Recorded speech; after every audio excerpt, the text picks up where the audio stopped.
kids, in just a minute, we're going to be talking to my friend Mike. And there have been some mighty big changes in his life over the last year. And in this video, we're not only going to get into the hows, but possibly we're going to get into the whys of all these major changes that have been taking place recently in his life.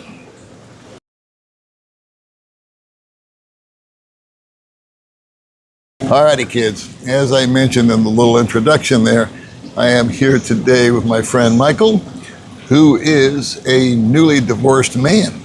And on his channel, he has been doing the trilogy, if you will, the steps taken and all the things that he's gone through. And as I mentioned in the introduction, we might even get into why he got divorced. But my first question to you is this, from watching your videos: why Guam? Well, good question. Why Guam? Because I knew John Sunumo went to Guam for his divorce. And it's close. You know, I didn't really want to do this 14-hour flight back to LA, fly to Nevada, or back to New Mexico. I forget where I'm even a resident of. I don't think I'm a resident of New Mexico or Nevada anymore. So I'd have to reestablish residency.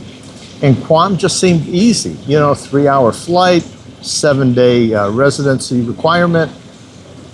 It's a U.S. territory. It just seemed easy to do. And the worst part was going to be the boredom of hanging out somewhere where you don't know anybody. How did you like Guam? I was surprised at how much I did like it. Really? But it took 4 or 5 days to get to like it, because I was in the tourist spot. And I had a good friend that I met through the channel. And this is something you have to, people on YouTube, they go, why do you do YouTube? Yeah. You meet people. Yeah. And there were people coming up, Mike, I'm a subscriber, you're in Guam, let me show you around. A couple guys showed me around. Steve and Liz, Steve took me everywhere, man. He took me to the Navy base. He showed me where the Marines landed, the VA hospital, the VA clinic, you know, and talked to me about what a U.S. citizen could get in Guam, the advantages of going to Guam. Plus, I could do everything from Philippines first. I found an attorney that was easy to deal with, and the whole process, even getting Janet to sign the no contest or no fault divorce, as you want to call it. And all these were easily done. Documents were sent back and forth quickly. It made a lot of sense to me than flying all the way to South Dakota, staying a couple days to have a 1-day residency, get an attorney to do it, and then flying all the way back. The geographical location of Guam, plus my curiosity of Guam. Yeah. I learned something from that video, is that they have a regular, I always thought it was just VA and military in Guam, but they have 2 hospitals there that I can utilize, or anybody can utilize. 2 public hospitals. One's public, I heard one's private, but maybe I'm wrong on that one. But that accepts Medicare? Accepts my Medicare. So, that's why I kept my Part B. Yeah.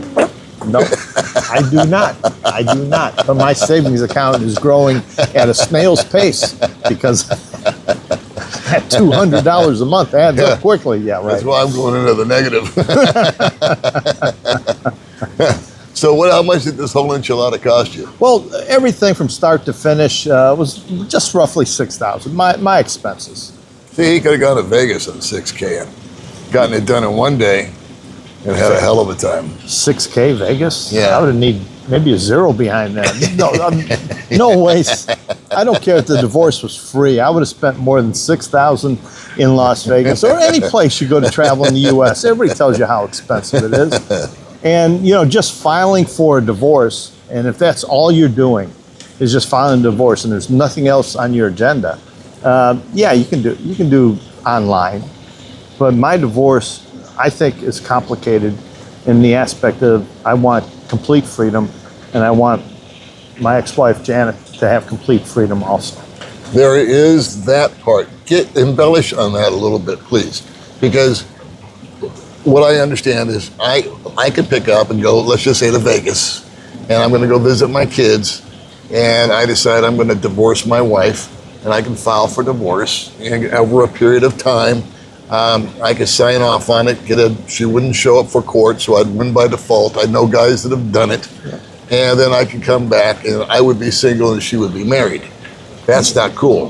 And also, I don't think you're not single in the Philippines. I think the Philippines knows if you're on a 13A and you keep that, you're still married. The PSA thinks of you as married. Your wife, she's married to you.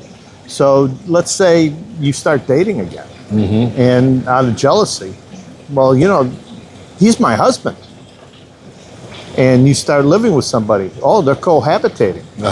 You know, that's illegal here in the Philippines. And even though that's not on my radar or anybody's radar, but these are things, when people get mad and bitterness steps in, you have to protect it. You don't know what the future holds, how people are going to react to anything. And, you know, for me, I'm lucky, you know, Janet is going along with this. We don't have any issues. But you never know when being vindictive can happen. And jealousy can rear its ugly head. Well, the point I wanted to make was that you did take the extra steps, the extra expense of making sure that when this is all settled and done and stamped and apostilled and notarized and signed off by 17 people, she's free and single, you're free and single, and there's no loose ends there. No loose ends. I think that's the key. You know, as you get older in life, do you like loose ends? It's like owing the IRS. Yeah. I'd rather write them a check and be done with it than dangling this notice every few months over my head. Just dot the I's, cross the T's, and then move on with your life. And the only disadvantage would be in the Philippines is the time everything takes.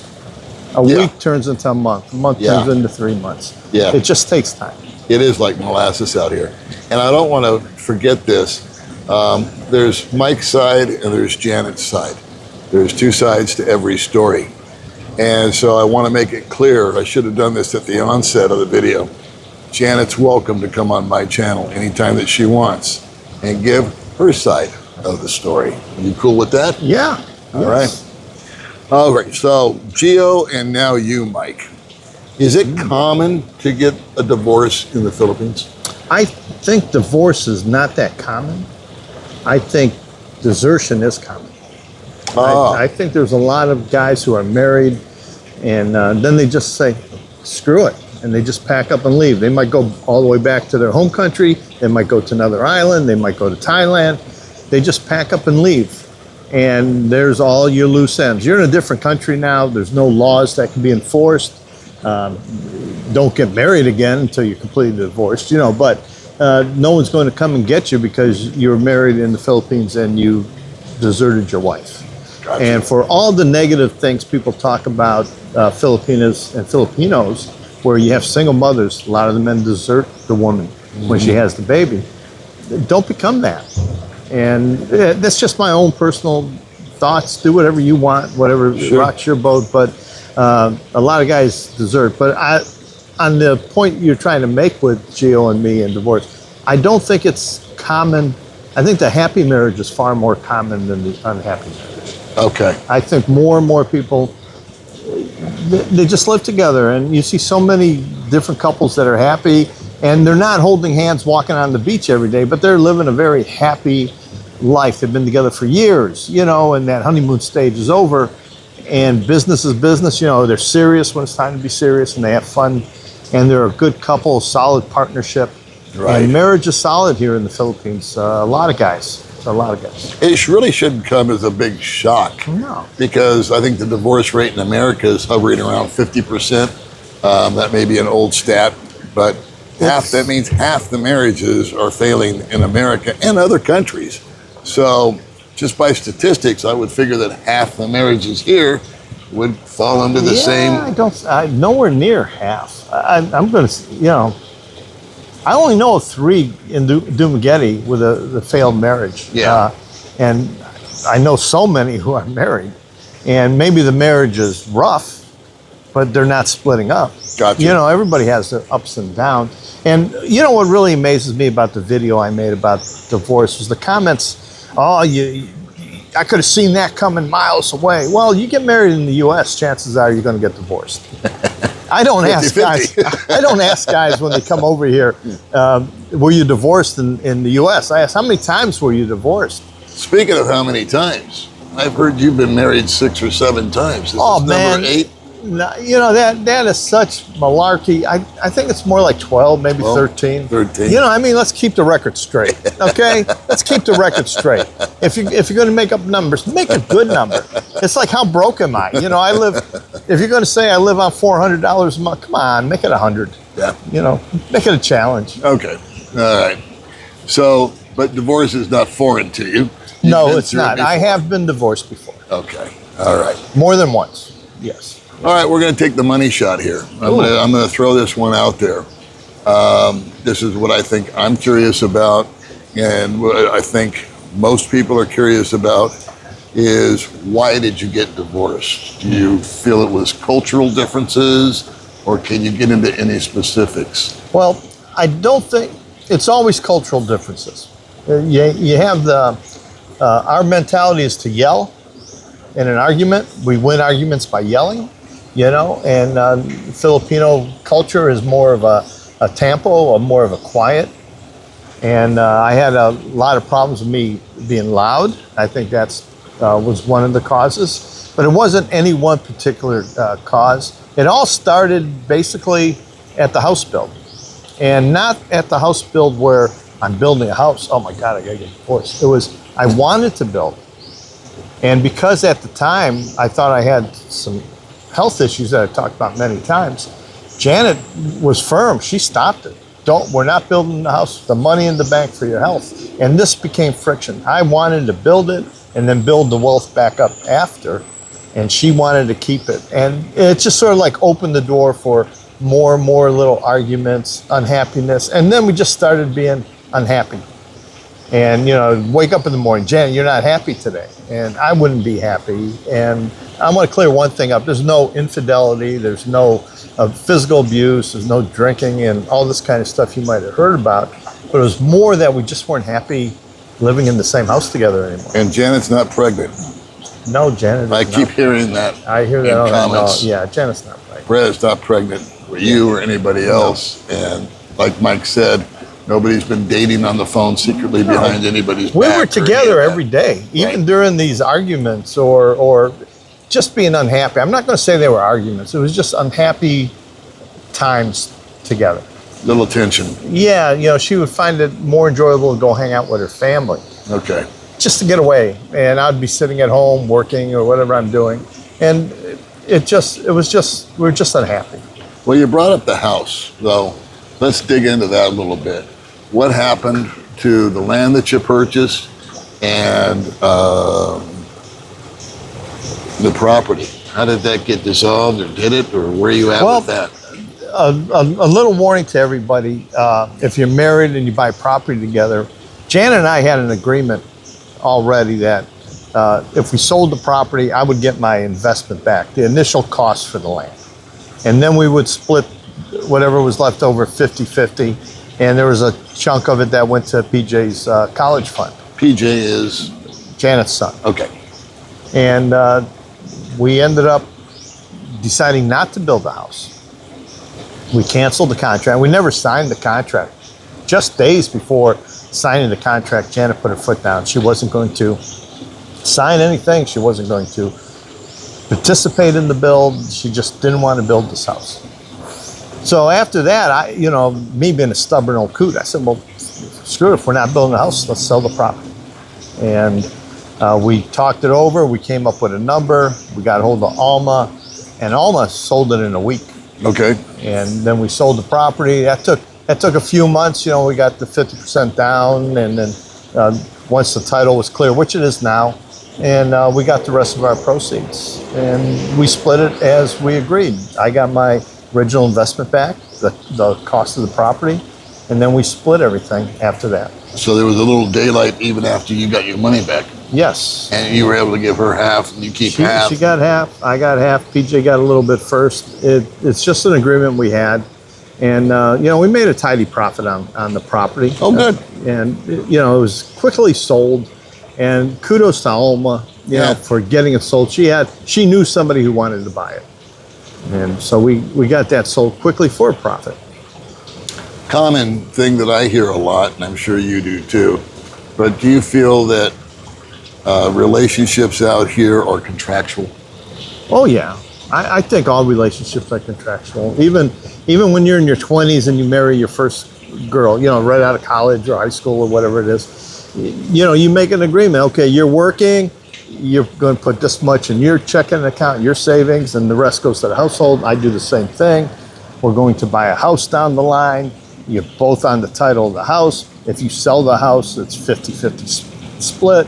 If you get divorced later in life, everything is money based. And I'm not going to throw away the thought of love. Love is very important, that you like somebody and you love them and you care for them. But everything's money based. That cab driver at the airport in Las Vegas, when he picks you up and you get in there and he goes, you want to see the strip? Have you seen the strip at night before? Or you want the quick route to your hotel? And he's talking to you, he's telling you jokes, he's trying to be personable with you. He's working for money. He wants a big tip. That girl at the strip club who's giving you extra attention because she sees that $100 bill on the table there that you haven't spent yet. Everything in life is a financial ring to it. All right. We touched on it a minute ago, but we never really followed through on it. What happens to your 13A? The 13A, okay. When I voluntarily downgrade the 13A, I don't want to have the 13A. I'm not married now. Once the recognition of foreign divorce is through, I have to turn it in then, but I'm doing it ahead of time, downgrading. And once it's downgraded and they accept the ACR card, I return that to them. They were telling me 60 to 90 days to get a new visa. That would either be the SRV or leave the country and come back in as a tourist. You know, do that border run. You just leave. Your 13A is, you don't have it anymore. You can't get back in the country on it. So you come in as a tourist visa upon arrival. Okay. And those are my two choices coming up. So you can skip the tourist part. If you can get the SRV done, the application in, and I believe once the application's in, the time limit's off because you're in process. Okay. But I'm not 100% sure of that, but that's my belief. Okay. And you're doing videos about all this Yeah, I did one as on it the goes visa. through, and you have more answers and whatnot because you've done a number already. Yes, the 3 videos, well, I've done 4. I've done the one on the property, what we do with the property and the house build. I did the Guam divorce. I've done the 13A visa, what I'm doing with the visa, and also what happened to the channel. Because, you know, I started the channel with Janet. And Janet, you know that in the very beginning, she was at every shoot. She was setting the cameras up, checking the microphone, helping with the editing, learning the equipment. So she's a partner of my YouTube channel. She shares in the revenue and will as long as I have a channel. And she's entitled to it. It's like starting a business, and, you know, both partners are part of the business. Now that you're divorced, will that be the only revenue that she receives from you? Yes. You don't feel compelled to send her X amount of dollars? Or No, the pesos revenue per is month? out. I think the share of revenue that I give her at the minimum is $20,000 a month. She gets the first 20,000 pesos. Okay. And then as each month is good or bad, you know, lately it's been a dry spell. Everything's been under the 2,000 a month range, so there hasn't been anything more. This month coming up should be a better month, so she might get 30,000 this month. Okay. There's no set agreement to anything. Nothing's in writing, but I'm not like that. A handshake's good enough for me, or, you know, that's just what it is. Yeah. And I take note with what you said about guys that really can just pack up, leave, and not even say goodbye, just disappear one day. So I commend you for going the extra mile, extra 5 miles, and doing it all legally, having it all agreed upon with Janet, where she was part of the process. Did they do a video call or anything with her, or was it Yes, just we did. There was some point where to get this Guam divorce, there are requirements. One is the 7-day residency requirement. And my attorney wanted 8 days. And so you have your one travel day, 8 days you stay, and the travel home day. 10 days you're there. One of the other requirements is no fault. It has to be, if she's not there and you want this quickie divorce, you have to have no contest, no fault divorce. And she has to sign and notarize a document, but a U.S. notary. Wow. So we had, the attorney gave me the name of 3 people, and 2 of them wanted a witness. And I talked to you. You were more than willing to be a witness, but Yes, I was. I really didn't want to. I'm a private person, and I'm on YouTube. Yeah.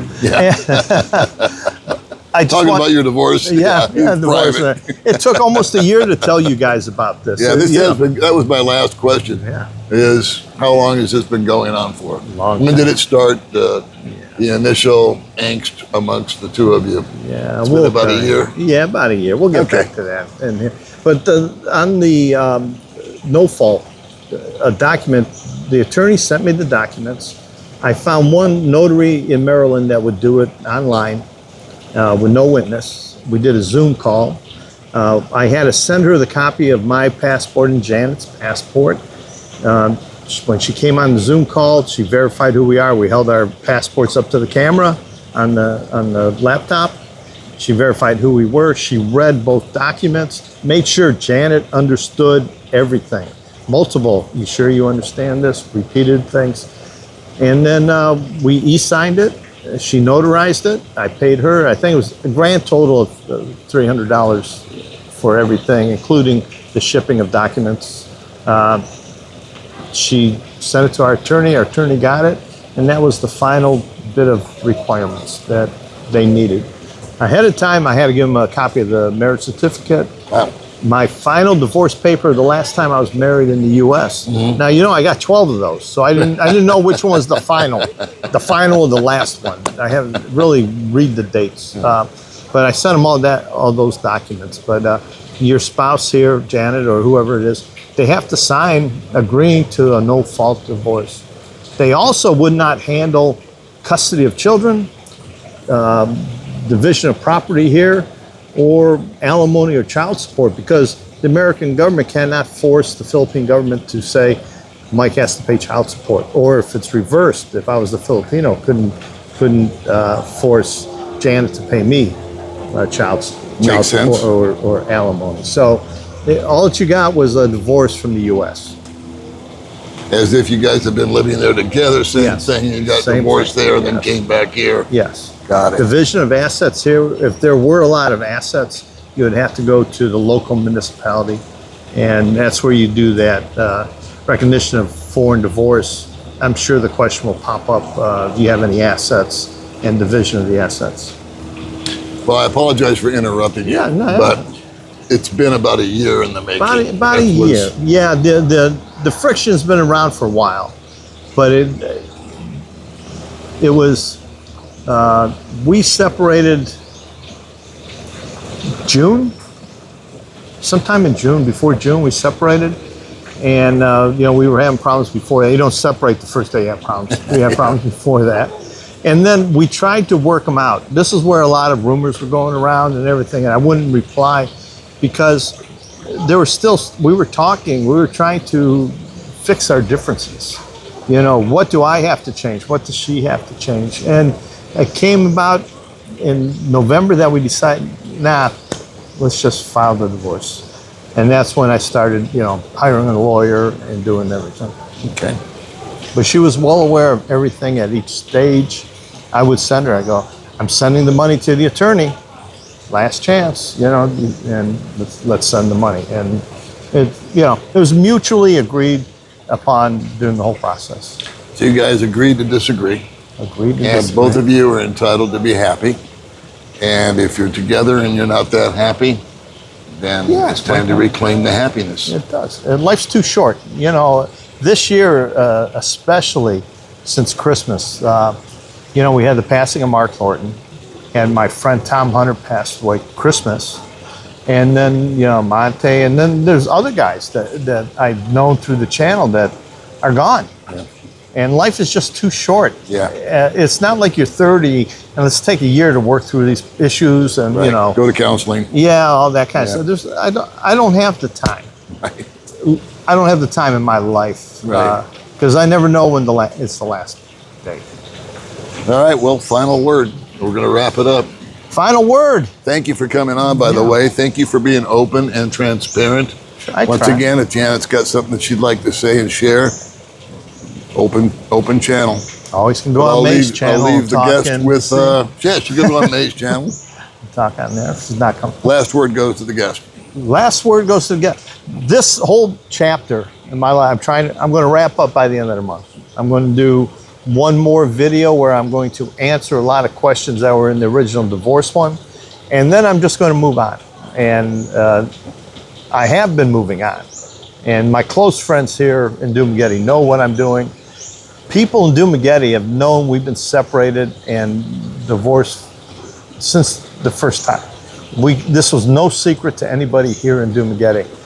The secret was to those of you in YouTube land. I'm sorry, I just couldn't share that with the audience until, like Paul said and I've said, it's a story. There's a beginning and a middle. Well, we have the beginning, we have the middle, and we're just coming to the ending. Mm-hmm.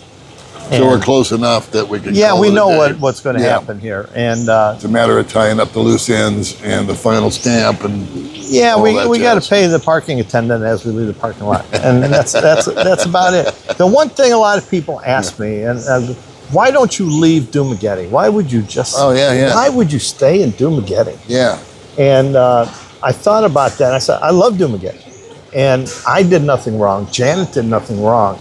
We see each other in the mall or on the street. We stop and talk, or we don't. Mm-hmm. And it isn't like somebody's hiding something from someone else. If she ends up having a new relationship, I wish her all the best. And same thing with me. She's always telling me, you got to find someone to take care of you. I'm a very needy guy, you know, and I think I've handled it well enough that I don't have to run away and hide. And a lot of people do that. They go to another island. It's more comfortable. Dating is hard because everybody knows me. They know Janet. You know, where I go to a restaurant, it's where's Janet for the longest time because we were always together. So life just goes on, and you give it time. And I don't know what else to say. All right. Well, if you're tuning in for the first time and you've managed to make it to the end, all 6 of you, then I'll put a link to Mike's channel because you may not who he is or what we're talking about or how this all came about. And I will put a link into your little channel. My little tiny channel. From my little channel to his little channel. And we will see you crazy people in the next video.